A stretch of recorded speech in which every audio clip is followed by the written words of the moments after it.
কতখানি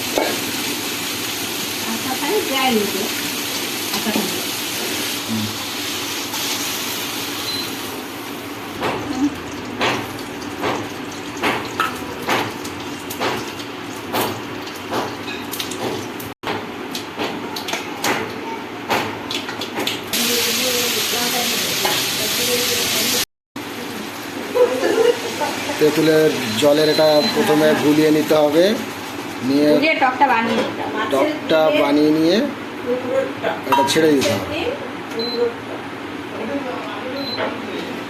দিয়ে এটা যখন দেখা যাবে যে বুদবুদ করে জাল উঠছে তখন এই যে মাছের ডিমটা আছে ডিমটার মধ্যে দিয়ে দিতে হবে। সুন্দর বুদবুদ উঠে গেছে, জালে দেখা যাচ্ছে। এই যে যখন এরকম ফুটবে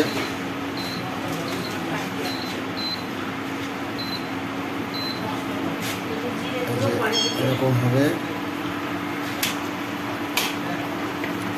এবার আর ডিমটা যে গলানো ছিল এই ডিমটা এবার পুরো দিয়ে দিতে হবে। এটা পুরো কাঁচা ডিম, মাছের ডিম। এটা দিয়ে দেওয়ার পরে এটা কিছু পাত্রতে ঢেকে দিতে হবে 5 মিনিটের জন্য।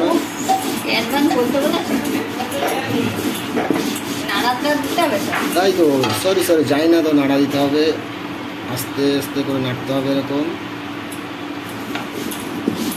আমার দেখেই তো এখন লোভ লাগছে, মানে চেটে পুটে খেয়ে নিই।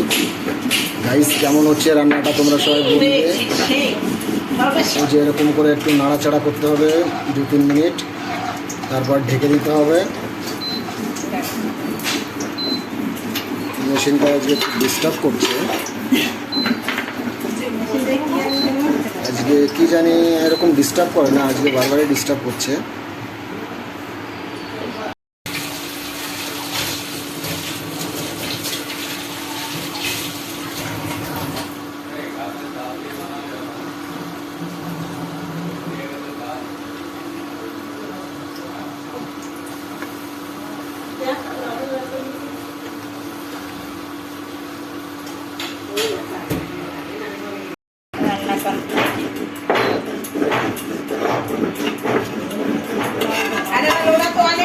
ঝোল বানাইছে, আমার ঝোল বানানোর দরকার নেই। আমি মাখা বানাবো। ঝোল বানাবো কি ঝোল বানানোর টেস্ট থাকবে। ঝোল বানানোর ঝোল বানালে তো সেই টক টকের জল এগুলো তা কোন টক হইল তোমরা